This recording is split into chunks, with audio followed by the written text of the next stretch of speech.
Hello friends, मैं राजीव पाठक आप सबका अपने YouTube चैनल संदेश एकेडमी पर स्वागत करता हूं। जैसा कि आपको पता ही है कि हम लोग आपको जो भी एग्ज़ाम्स हैं, एसएससी है, पेट है, बैंक है, इवन एनडीए, सीडीएस, सारे के लिए कोर्सेज चला रहे हैं। और इंग्लिश का जो सेक्शन है, इसमें हम आपको ग्रामर, वोकैब, ये सारी चीज़ें स्टेप वाइज पढ़ा रहे हैं। आपको पिछले वीडियोस में हमने वर्ड पार्ट सेक्शन में जो बहुत ही इंपॉर्टेंट वर्ड्स हैं जो कि आपके एग्जाम में आते हैं उस पर डिस्कशन किया था। और आज ये जितने भी इडियम्स और फ्रेजेस हैं, इसमें हम आपको जितने भी पिछले ईयर्स के इंपॉर्टेंट इडियम्स अलग अलग एग्जाम्स में, एसएससी में, बैंक्स में या आपके डिफेंस के एग्जाम्स में जो आए हुए हैं उन पे हम डिस्कशन करेंगे। बहुत ही इंपॉर्टेंट इडियम्स हैं। हाँ, हम आपको एक बताना चाहेंगे कि जो वर्ड्स हैं और साथ में इन वर्ड्स के जो एग्जाम्पल्स हैं उन्हें ध्यान से देखें। और ये क्लास देखने के बाद मुझे नहीं लगता कि आपको ये जो इडियम्स और फ्रेजेस हैं वो कभी भूलेंगे। देखिए, इडियम्स, सबसे पहले तो मैं बता दूं कि इडियम्स और फ्रेजेस होते क्या हैं।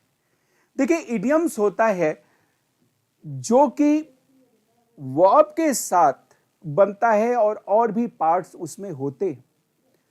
जबकि फ्रेजेस क्या हैं, उसमें कोई जरूरी नहीं कि वर्ब हो, वो एक या दो शब्दों से मिलकर जब कोई मुहावरा बनता है तो वो आपके फ्रेजेस कहलाते हैं। लेकिन इडियम्स में वर्ब के साथ, क्रिया के साथ कुछ लिखा होता है, पार्ट बना होता है, वो आपका इडियम्स कहलाता है। चले, पहला जो शब्द है रन इनटू रफ वेदर। अब इसको आप किस तरह से याद कर सकते हैं? देखिए, खराब मौसम, रफ वेदर क्या हो गया? खराब मौसम में चलना। तो आप जानते हैं कि खराब मौसम आपको परेशानी देता है। तो कभी ऐसा थोड़ी है कि वेदर का मतलब वेदर ही होता है। ये एक सेंस के लिए आपको जो इडियम्स और फ्रेजेस हैं वो यूज होते हैं। तो रन इनटू रफ वेदर का मतलब होता है कि परेशानी में चलना। भाई, खराब मौसम परेशानी का द्योतक है, तो परेशानी में चलना। जैसे many businessmen have run into rough weather during the second wave of corona. तमाम जो बिजनेसमैन हैं कोरोना के जो दूसरी लहर है उसमें परेशानी में चले हैं। तो आपको पता ही होगा। आगे देखें, build castle in the air. तो ध्यान दें, हवा, एयर, हवा में कैशल मींस क्या होता है? किला। हवा में किला बनाना। तो क्या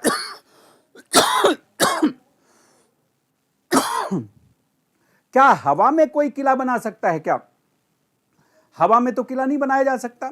तो एक तरह से जब आप एक अनरियलिस्टिक योजना बनाते हैं या अनरियलिस्टिक थिंग सोचते हैं तो फिर आप एक तरह से टू मेक अनरियलिस्टिक ड्रीम और प्लान, कोई अनरियलिस्टिक ड्रीम या प्लान बनाना,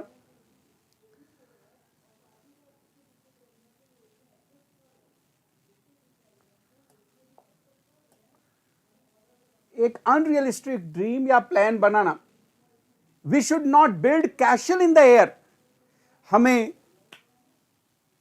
एक अनरियलिस्टिक ड्रीम नहीं बनाना चाहिए। आगे देखें, गिफ्ट ऑफ द गैब।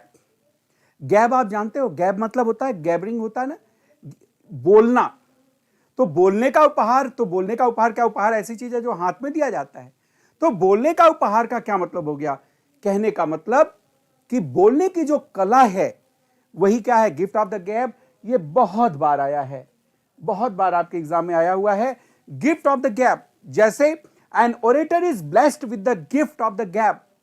जो एक वक्ता होता है वो बोलने की कला से गिफ्टेड होता है, उसको उपहार मिला होता है बोलने की कला का। तो गिफ्ट ऑफ द गैब मीन्स हो गया कि अच्छे बोलने की क्षमता, ability. It is gift of the गैब। चले, अब आगे देखते हैं।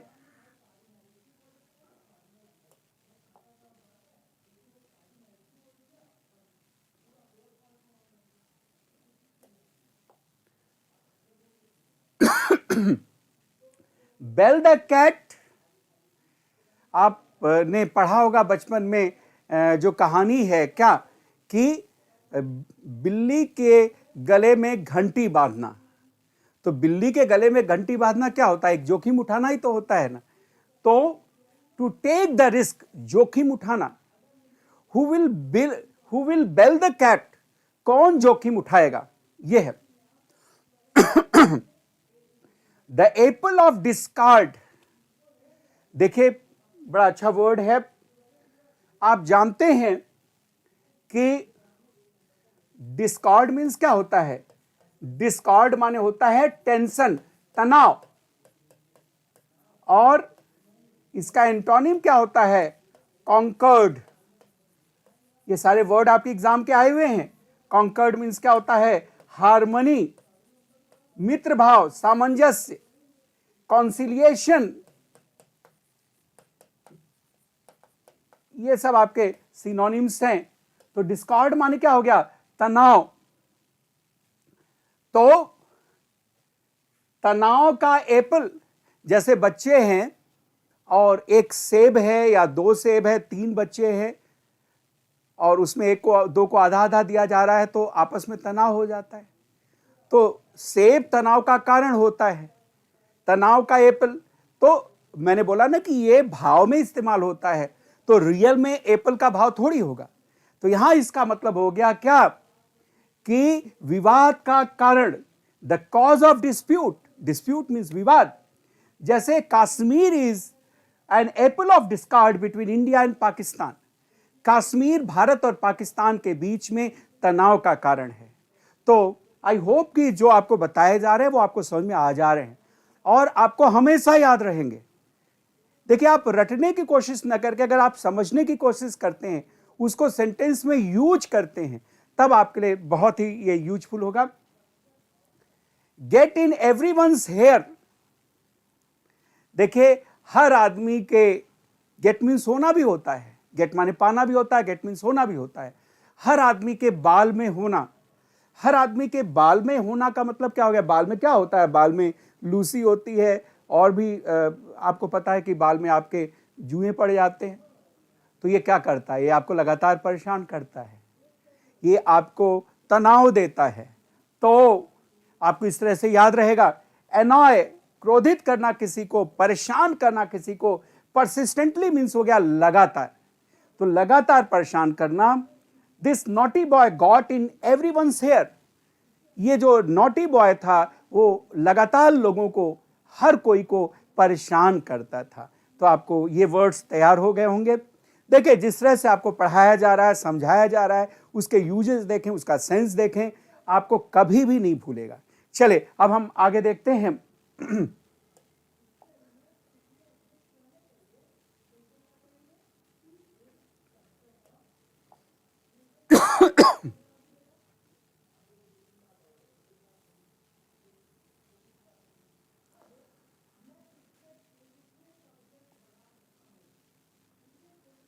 पे लिप सर्विस, देखिए आपको पता है कि लिप सर्विस क्या होता है। जैसे फिल्मों में जब गाना होता है, गाना फिल्मांकन किया जाता है, तो आप जानते हैं कि जो हीरो या हीरोइन जो गाते हैं रोमांटिक सॉन्ग्स या कोई भी सॉन्ग, वो जो है वास्तव में वो गाते नहीं, वो तो केवल लिप सर्विस करते हैं, केवल अपना लिप गाने के बोल पे हिलाते हैं। गाता तो गायक है, वो तो रिकॉर्डेड गाने रहते हैं, वो केवल लिप सर्विस करते हैं। तो क्या लिप सर्विस करना, वास्तव में वो काम नहीं कर रहे हैं, वो केवल दिखावटी आपको कर रहे हैं। तो बिल्कुल, जब दिखावटी ढंग से कोई काम किया जाता है तो वही तो पेइंग लिप सर्विस हो गया, क्योंकि हीरो हीरोइन वास्तव में गाते भी तो नहीं, वो केवल गाने का दिखावा करते हैं। तो अगर हम अपने डे टू डे लाइफ में अगर इसको इस्तेमाल करें तो एक तरह से प्रेम का दिखावा करना। जैसे द पॉलिटिकल लीडर्स, जो आपके पॉलिटिकल लीडर्स हैं, often pay lip service to the common people, वो कॉमन लोगों को प्रेम का दिखावा करते हैं, वो केवल लिप सर्विस करते हैं, हम ये कर देंगे, हम वो कर देंगे, हमें आप सत्ता में आने दीजिए, तो लिप सर्विस पे करते हैं। आगे देखें रेड टेप। ये रेड टेपिज्म कई बार आया हुआ है। ये सब आपके एग्जाम के वर्ड्स हैं। तो लाल फीता शाही आपने पढ़ा होगा ना। तो होता क्या था कि पहले जो भी आईएएस होते थे, जो भी आईपीएस होते थे, जो बड़े अधिकारी होते थे, अब इस समय तो आईएएस का नहीं है, लेकिन पुराने समय में जो आईएएस होते थे वो भी यहां पे रेड टेप पहनते थे। और जितने भी क्लास 1 ऑफिसर्स होते थे वो रेड टेप पहनते थे। तो रेड टेप का मतलब क्या हो गया कि जो हाईएस्ट रैंक के ऑफिसर्स हैं उनका रूल चलने का क्या मतलब हो गया? उनके रूल चलने का मतलब हो गया कि लाल फीताशाही, अननेसेसरी ऑफिसर रूल्स, जो अनावश्यक ऑफिसर रूल्स हैं वही आपके हैं। जैसे कि red tapism is an hurdle in industrialization. जो औद्योगिकीकरण है उसमें जो लाल फीताशाही है वो एक हर्डल है, वो एक ऑब्स्टेकल है। तो आपको रेड टेप समझ में आ गया होगा। इसी से अक्सर पूछा जाता है red tapism make both ends meet. देखिए एंड माने होता है छोर, ठीक है। मीट माने जरूरत भी होता है, तो दोनों छोर की जरूरत को पूरा करना। तो दोनों छोर क्या है? यहां दिन के दोनों छोर हैं, एक छोर है सुबह और एक छोर क्या है? शाम। तो जो दिन के दोनों छोर हैं सुबह और शाम, उसके जरूरतों को पूरा करना मतलब हो गया क्या कि जब आप केवल सुबह और शाम के भोजन को पूरा कर पाते, उसके अलावा भी तो जरूरतें होती हैं। आपके फीस देना है बच्चों की, किसी को बीमारी पड़ गई उसको देखना है। तो दोनों छोरों की जरूरत को पूरा करने का मतलब क्या हो गया कि मुश्किल से जीविका चलाना। जब आप केवल दोनों वक्त की भोजन कमा पा रहे हैं तो जीविका कैसे चलेगी? और भी तो जरूरतें होती हैं। यह है nowadays people make both ends meet. आजकल ज्यादातर लोग जो कॉमन पीपल हैं वो मुश्किल से अपनी जीविका चलाते हैं। तो आपको समझ में आ गया होगा पे लिप सर्विस, केवल लिप सर्विस यानी दिखावा का प्रेम करना, दिखावा दिखाना। रेड टेप हमने बोला जब हाई अधिकारियों का रूल चले तो दैट इज लाल फीताशाही। और मेक बोथ एंड्स मीट, दोनों ही छोर यानी दिन के दोनों छोर की जो जरूरत है वो क्या है? भोजन है। कि भोजन को का काम चलाना, भोजन जीविका किसी तरह से अपना कमाना, that is making both ends meet. चले अब हम आगे देखते हैं। नेक्स्ट है take toll on. Take toll on, देखिए टॉल मीन्स होता है प्रभाव। टॉल मीन्स प्रभाव होता है। टाल माने लंबा नहीं, ये टॉल है। तो टॉल मीन्स होता है प्रभाव। तो किसी पे प्रभाव रखना। देखिएगा जो टोल टैक्स होता है उसकी स्पेलिंग यही होती है। आपके टोल टैक्स की स्पेलिंग यही होती है। तो जो आजकल टोल टैक्स है वो आप जानते हो कि उससे बहुत बुरा प्रभाव पड़ क्या रहा है? बुरा प्रभाव पता चल रहा है कि आपको यहां से दिल्ली जाना है तो कई हजार आपके लग जा रहे हैं, हजार या उससे भी ज्यादा लग जा रहे हैं। क्या? टोल टैक्स लग जा रहा है। तो बुरा प्रभाव पड़ रहा है कि नहीं? लोगों पे बुरा प्रभाव पड़ रहा है, उस किराया बढ़ गया। तो जो टोल है वो तो बुरा प्रभाव डालता ही है एक तरह से कॉमन पीपल पे। तो to have a bad effect, जैसे the allopathic medicines have taken a toll on our health. जो एलोपैथिक मेडिसिन्स हैं वो हमारे स्वास्थ्य पे बुरा प्रभाव डाली है। आपको पता है कि एलोपैथिक मेडिसिन्स ठीक है वो हमारे लिए हेल्पफुल तो होती है, लेकिन साथ में आपको पता होगा कि जो एलोपैथिक मेडिसिन्स हैं वो हमारे शरीर पे बुरा प्रभाव भी डालते हैं। चले आगे देखें, स्टीयर क्लियर ऑफ। तो स्टीयर क्लियर ऑफ मीन्स होता है दूर रखना, भाई क्लियर कर देना। तो यानी बिल्कुल हटा देना, सामने से हटा देना। तो we should steer clear of fatty food. हमें जो फैटी फूड है उसको क्या करना चाहिए, दूर रखना चाहिए। ये OFF होगा, ऑफ, 2 F होगा।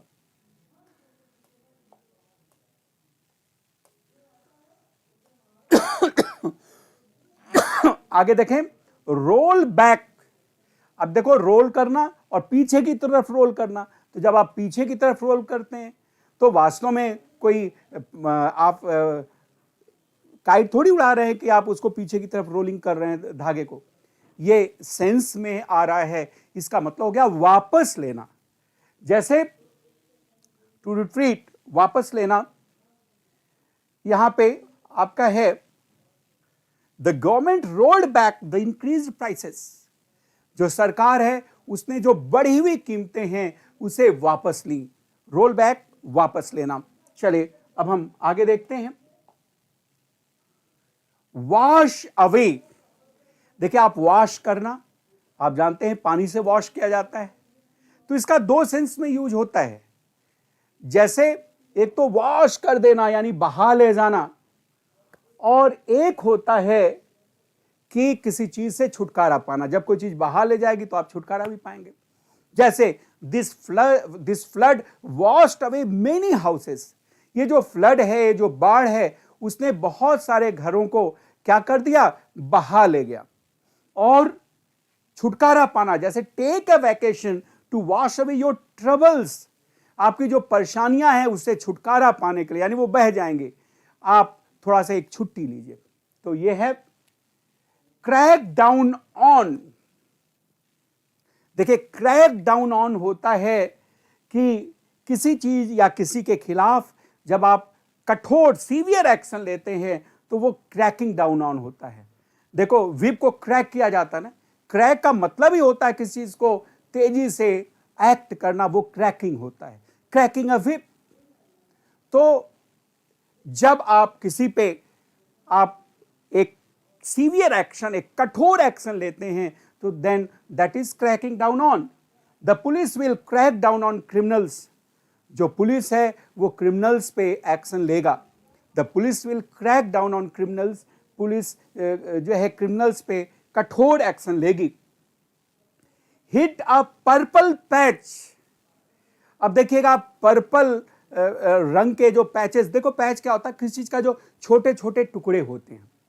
और विशेषकर जब आप देखते होंगे कि जब कोई हैप्पी डेज होता है तो पर्पल कलर की ज्यादा छोटे छोटे पैचेस लगा दिए जाते हैं, आपके काइट्स लगा दिए जाते हैं। वो कब होता है, जब आपको सफलता मिलती है।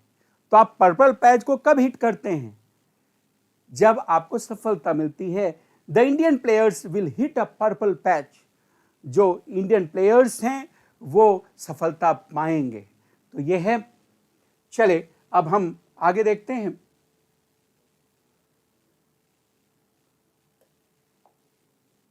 Hit the sack. बड़ा अच्छा वर्ड है, आया हुआ है। देखिए, कई बार अनएक्सपेक्टेड इडियम्स भी आ जाते हैं। जैसे आपके एग्जाम में आया क्या था जानते हैं? पहले जो आए हैं, to give sack, to get sac,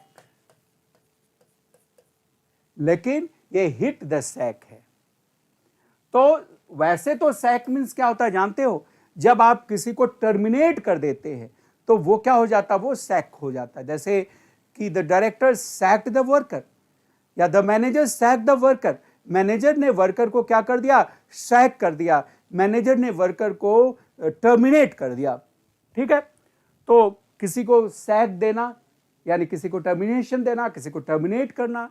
तो गिव सैक मीन्स होता है टर्मिनेट, किसी को टर्मिनेट करना। और टू गेट सैक, आप टर्मिनेशन पाते हैं, तो यानी टू बी टर्मिनेटेड। ये सारे वर्ड आए हुए हैं, आपके एग्जाम के वर्ड्स हैं। लेकिन हिट द सैक, तो हिट द सैक का मतलब होता है सोने के लिए जाना। ये सारे वर्ड्स कॉमन से वर्ड थे लेकिन ये अनकॉमन वर्ड है जो आपके एग्जाम में आया। After a day's hard work I will hit the sack. दिन भर के हार्ड वर्क के बाद मैं सोने के लिए जाऊंगा। I will hit the sack means I will go for a sleep, मैं सोने के लिए जाऊंगा। तो हिट द सैक मीन्स होता है to go for a sleep. तो इस तरह से आप देख रहे हैं कि सैक से संबंधित ये सारे हैं, आपको याद हो जाएगा। ये दोनों तो आपको सैक टर्मिनेशन से आ जाएगा, ये बिल्कुल अलग है। चले, beat about the bush. Bush means होता है झाड़ी, बीट मीन्स होता है घूमना, तो झाड़ी के चारों तरफ घूमना। तो रियल में झाड़ी के चारों तरफ घूमने का क्या मतलब है?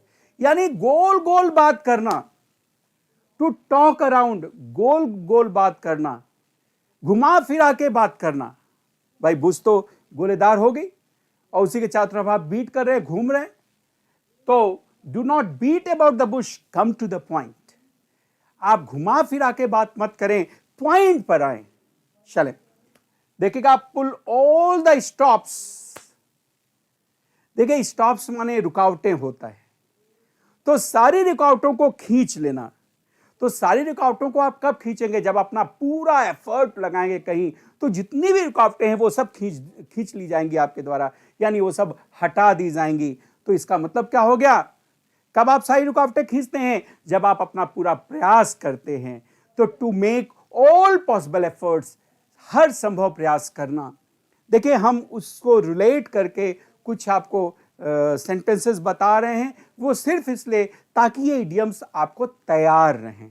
और आई होप कि अगर आप मेरे साथ चीज़ों को पढ़ रहे हैं, देख रहे हैं, थोड़ा सा प्रयास कर लें, तो ये सारे जो इडियम्स और फ्रेजेस हैं या जो भी वो क्या आपको पढ़ाया जाता है, उसमें कहीं से कोई प्रॉब्लम नहीं आने वाली है। चलिए, I will pull all the stops to crack this exam. मैं हर संभव प्रयास करूंगा इस एग्जाम को पास करने के लिए। चलिए आगे देखते हैं। On edge, on the edge of, जब ऑफ लगेंगे तो द लगा देंगे क्योंकि पर्टिकुलराइज हो जाएगा। तो किसी एज मीन्स क्या होता है? देखिए, एज होता है किसका? जैसे ब्लेड है, ब्लेड का क्या होता है? एक एज होता है, एक किनारा होता है। तो जब कोई चीज बिल्कुल किनारे पे हो, चाहे आप ब्लेड के किनारे पे रखें, चाहे तलवार के किनारे पे रखें, चाहे हिल के किनारे पे रहें, जब आप बिल्कुल किनारे पे होते हैं तो जाहिर सी बात है एक खतरनाक स्थिति में होते हैं। तो इन अ प्रिकैरियस सिचुएशन, एक खतरनाक स्थिति में होना। प्रिकैरियस मीन्स क्या होता है? खतरनाक। खतरनाक के लिए और भी बड़ा कॉमन सा टर्म है, आप जानते हैं क्या? पेरिलस। पेरिलस, खतरनाक, पेरिलस।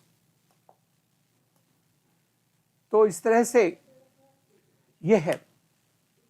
जैसे they are on the edge of starvation, वे भूखमरी के बिल्कुल कगार पे हैं, यानी कि अब बस भूखमरी उनकी जिंदगी में आने वाला है। तो जाहिर सी बात है कगार पे तब होगा आदमी जब बहुत ही खतरनाक सिचुएशन में होगा। अच्छा, ऑन द एज ऑफ को आप और लिख सकते हैं on the verge of. On the verge of दोनों ही सिनोनिम है। They are on the edge of starvation, they are on the verge of starvation. वे भूखमरी के कगार पे हैं, यानी वो एक खतरनाक स्थिति में हैं। चले अब आगे देखें। वॉक ऑन एयर, हवा में चलना। कोई आदमी हवा में चलता है, कब हवा में चलता है? हवा में कैसल बनाना वो अलग की चीज है, वो तो एक तरह से अनरियलिस्टिक योजना बनाना जो हमने आपको बताया। लेकिन हवा में चलता है, कहते हैं ना वो सातवें आसमान में है। सातवां आसमान मतलब हवा।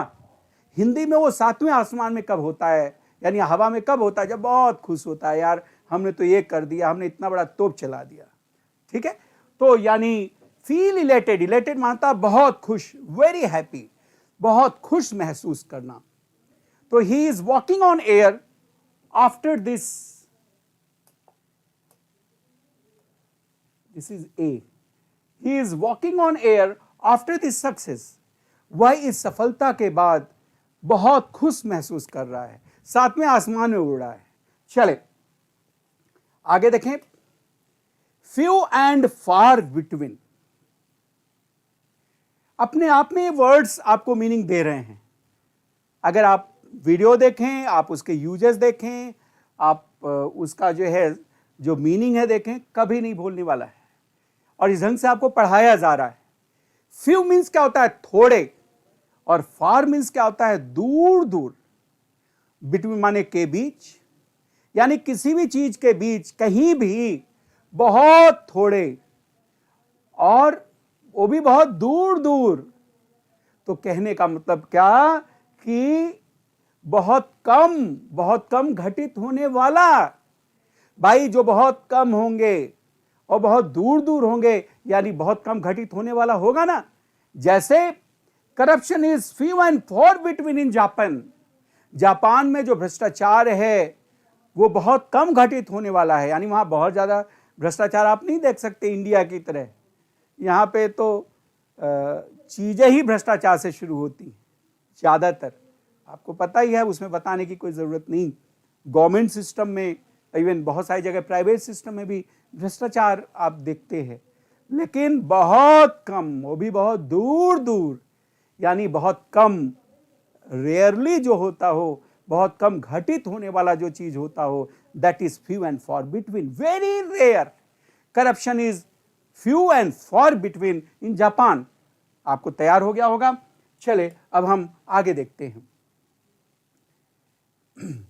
Keep someone at an arm's length. Arm मतलब क्या होता है? हाथ। हाथ की दूरी पे किसी को रखना, भैया उससे नजदीक मत लाना। तो कहने का मतलब क्या कि किसी चीज को दूरी रखना, किसी चीज को अवॉइड ही करना। तो we should keep the dishonest people at an arm's length. जो बेईमान लोग हैं उन्हें हमें अवॉइड करना चाहिए। भाई एक हाथ की दूरी पे रखो, यानी उनको अवॉइड करो। चले, call spade a spade. Spade means क्या होता है? फावड़ा। तो फावड़ा को फावड़ा कहना, तो जाहिर सी बात है जो चीज जैसा हो उसको वैसा ही कहना, यानी कि टू बी फ्रैंक, बिल्कुल स्पष्टवादी होना। An honest person calls spade a spade. एक जो ईमानदार आदमी वो फावड़े को फावड़ा कहता है, यानी he is honest, he is very very Frank in his dealings. Find one self in troubled waters, बिल्कुल वही चीज। देखो पानी का मतलब क्या हो गया? वाटर्स का मतलब हो गया समुद्र। तो परेशानीपूर्ण समुद्र में पाना, तो समुद्र का मतलब समुद्र थोड़ी होता है। तो परेशानीपूर्ण समुद्र कब होता है? जब वेदर खराब होते हैं। तो ये भाव के अर्थ में इसका मतलब हो जाएगा कि परेशानी में पाना। भाई ट्रबल्ड वाटर्स, ट्रबल्ड समुद्र कब होता है? परेशानीपूर्ण समुद्र मतलब हो गया परेशानीपूर्ण परिस्थितियां, यानी परेशानियां। तो परेशानियां में पाना। विद सच बैड बॉयज, ऐसे खराब लड़कों के साथ, you will find your self in troubled waters. आप अपने आप को परेशानी में पाएंगे। चले अब हम आगे देखते हैं। Take to heels. Take to heels. Heel क्या होता है? हील होता है, जूते में हील लगी रहती है ना भाई। तो टेक टू मतलब होता है किसी चीज को शुरू कर देना या किसी चीज का इस्तेमाल करना। तो जब आप जूते की हील का इस्तेमाल कब करोगे? दो चीजें होती हैं, एक तो मारने के लिए इस्तेमाल करोगे, तो यहां मारने का सेंस नहीं है। और एक चीज क्या है? हील का इस्तेमाल है जब आप भागने लगोगे। तो टेक टू हील कई बार आपके एग्जाम में आने ये सारे जितने पढ़ा रहा हूं सारे आए हुए हैं।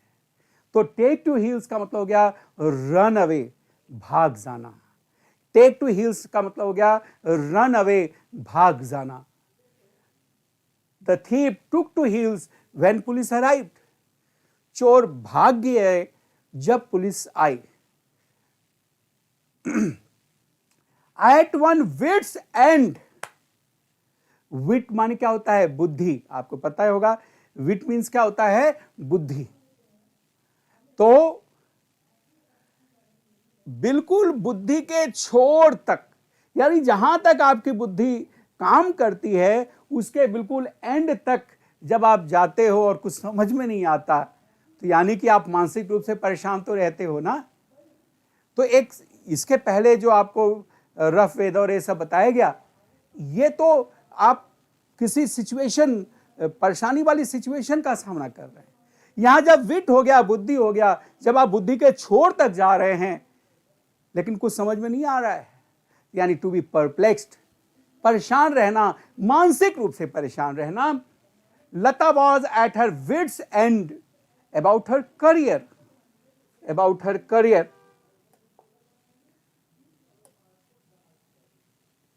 This is A.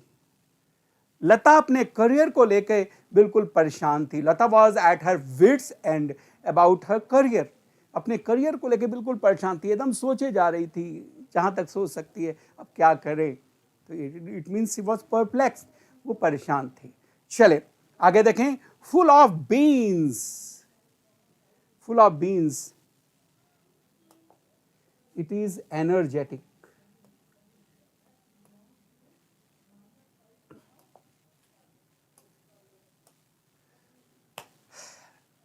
बीन्स क्या होते हैं आपको पता ही है, जिसमें दाने हों, विशेषकर जैसे मटर है, मटर के अंदर बीन्स होती।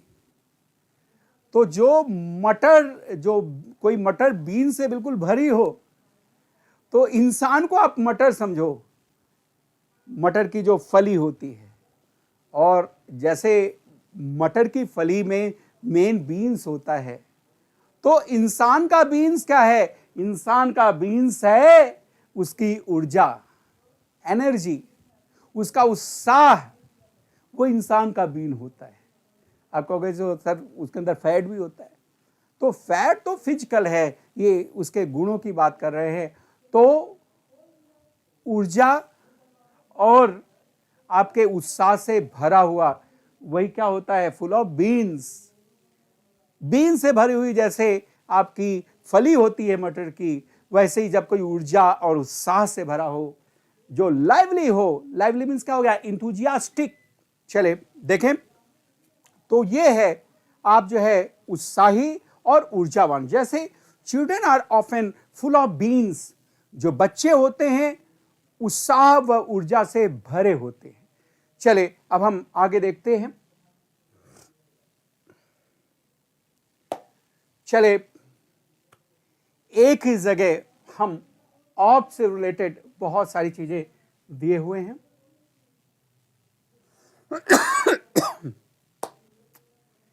देखिए, ऑफ द रेल्स, रेल है, अगर रेल अपने पटरी से ऑफ हो जाए तो सब चीज अस्त व्यस्त हो जाती है भाई, लोग गिरेंगे, इधर उधर पटरी उठ रही।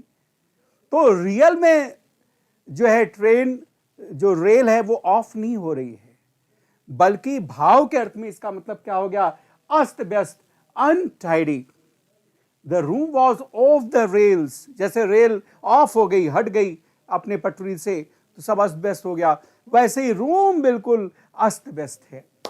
चलिए, ऑफ द की, यानी जो चाबी है वो अलग हो गई। तो जब चाबी अलग हो गई तो जाहिर सी बात है कोई चीज अनुचित हो जाएगा। चाबी रहती तो चलो उसमें लगा देते, तो यानी इररेलेवेंट, असंगत, आप इनएप्रोप्रिएट भी कह सकते हैं, लेकिन जो ज्यादा इसका सही यूज है वो आपका इररेलेवेंट भी कह सकते हैं। Your remarks were of the key, irrelevant है भाई, चाबी अगर दूसरी है तो वो उसका यूज ही नहीं होगा। तो जो बिल्कुल असंगत चीज है वो है of the key. Of the mark, देखिए दो चीजें होती हैं, एक अप टू द मार्क होता है। अप टू द मार्क माने क्या हो गया? बिल्कुल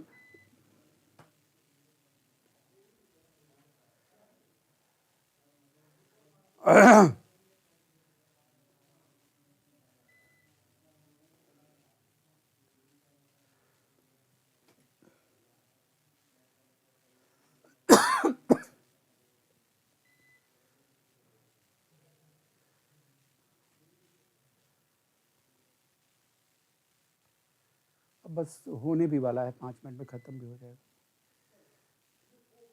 ये अपने आप जुड़ता चला जाएगा।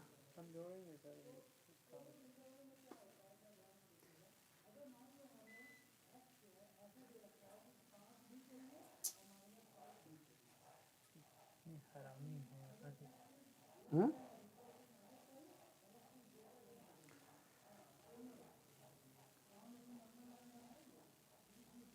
ये आवाज क्यों आती है?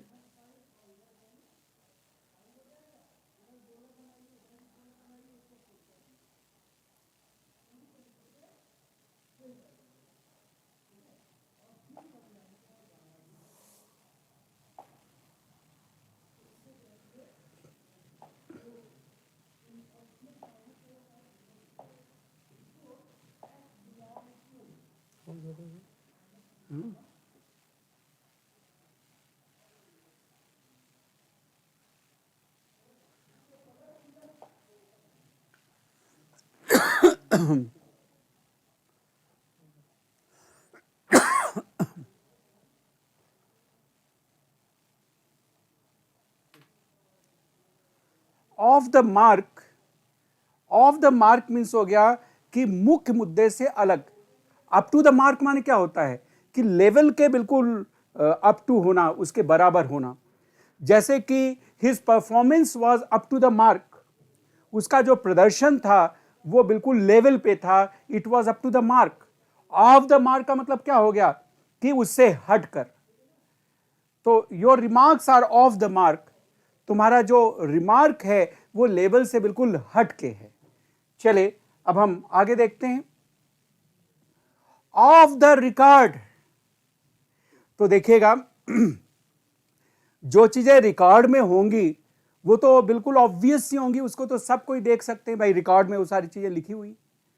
लेकिन जो रिकॉर्ड में ना हो वो जाहिर सी बात है वो क्या होता है, सीक्रेट होता है। क्यों? क्योंकि उसको कहीं रिकॉर्ड नहीं किया जाता, ना तो रजिस्टर में ना कुछ भी।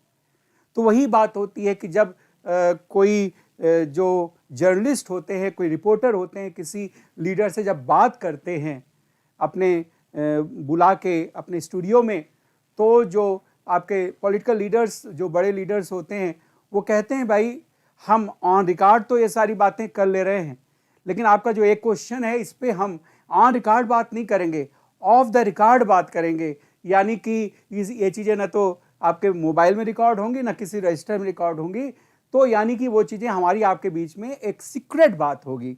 ठीक है, तो अब आपको ऑफ द रिकॉर्ड बिल्कुल याद रहेगा, और इसका अपोजिट हो गया ऑन द रिकॉर्ड। तो whenever there is any discussion in the studio, there are so many things on the record, but there are few things that are off the record. कुछ चीजें होती हैं जो ऑफ द रिकॉर्ड होती हैं, यानी secret होती हैं, गुप्त होती हैं। The issue of the discussion were of the record, discussion के जो मुद्दे थे वो गुप्त थे, वो सीक्रेट थे। तो आई होप कि आपको जिस तरह से ये बहुत ही इंपॉर्टेंट इडियम्स और फ्रेजेस बताए गए वो आपको पूरी तरह से समझ में आ गया होगा। बस आप लोग ये वीडियो देखें, इसके जो सेंटेंसेस हैं वो देखें, इसकी मीनिंग देखें, और आपको कभी भी नहीं भूलेगा। हाँ, इतना ज़रूर है कि एक दो बार इसको रिवाइज ज़रूर कर लें। इसी तरह से हम वोकैब के सेक्शंस, ग्रामर के सेक्शंस, सारी चीज़ें जो कि आपके इंग्लिश लैंग्वेज में पूछी जाती हैं अलग अलग एग्जाम्स में, वो सब आपको बताते रहेंगे। बस आप पेशेंस बनाए रखें, चीज़ों को देखते रहें, काम करते रहें, एंड आई होप कि आपके जो आने वाले एग्ज़ाम्स हैं उसको आप बहुत ही अच्छी तरह से उसमें परफॉर्म करेंगे, और उन सब के लिए आपको best of luck. Thanks a lot.